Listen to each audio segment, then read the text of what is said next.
Amis de l'amélioration des matériels déficients, bonsoir.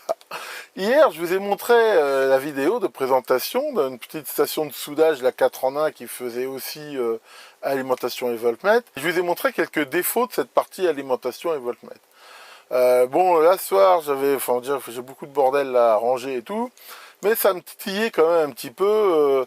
Je veux dire, c'est quand même un petit peu dommage. On a quelque chose là... Enfin, moi j'aime pas avoir dans mon lab du matos comme ça qui est pas bon. Donc j'ai réouvert la bête et je vais vous montrer ce que j'ai trouvé, ce que j'ai pu faire. 4 défauts principaux que j'avais trouvés, vous allez voir que j'en ai réglé 3 de façon quasi complète et que j'ai largement atténué le 4e. Alors voyons ça. Rapidement, qu'est-ce que j'ai apporté comme petite modification? Déjà j'ai changé ici le potentiomètre. En mettant un potentiomètre 10 tours, donc déjà c'est bien plus précis à régler, et en rajoutant ici cette butée, qui est un petit ajustable de 2,2 K série avec 1 kΩ, ce qui fait que maintenant ça se dépasse quasiment à 0, c'est-à-dire que j'ai réduit ce défaut de zone neutre qui était très gênant. Et en même temps j'ai découvert, alors on le voit ici là, alors je sais pas si on le voit très bien, mais ici il y a un petit ajustable, hein, voilà, au bout de mon doigt là bleu, et en fait alors, il est très difficile à régler, mais il permet de régler la tension du voltmètre en mode alimentation seulement, pas en mode voltmètre. Et maintenant, comme vous allez pouvoir le voir, voilà, et ben c'est bien meilleur, hein. Là je vous mets à la fois ça et on voit le voltmètre, et quand là par exemple je règle, je sais pas, on va régler 5 volts par exemple. Déjà on voit que le réglage est beaucoup plus fin de par l'utilisation d'un potentiomètre 10 tours. Et là quand je suis à 5 volts, la condition ici de se mettre en voltmètre continu, j'aurai l'air moins con. Et de brancher le petit voltmètre. Décidément j'ai pas bien préparé mes vidéos. Ça marche mieux quand on branche. Et là, et ben voilà, on voit qu'on a réellement 5 volts. Donc là, sur toute la gamme, le voltmètre est bon. Et donc là, tout ce que j'ai fait, j'ai simplement réglé ce truc. C'est qu'en fait, soit il a jamais été réglé, ou il s'est déréglé, enfin.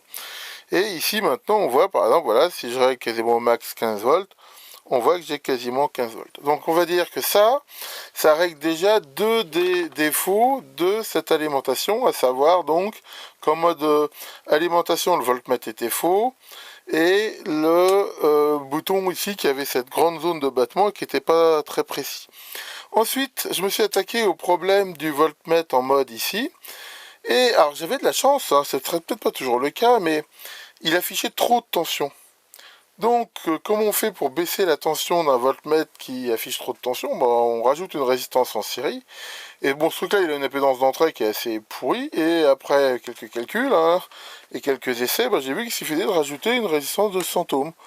Donc, comme on peut le voir ici, là, voilà, j'ai rajouté une résistance de 100 ohms en série avec l'entrée voltmètre, et ça m'a permis de l'ajuster.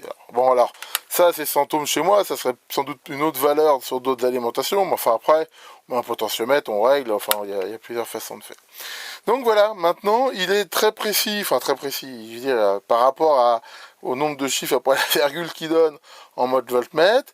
Il est bon en alimentation. Bon, je dirais j'ai quasiment réglé 3 des 4 défauts qu'il y avait. Alors le 4e, c'était qu'en mode ampèremètre il était faux.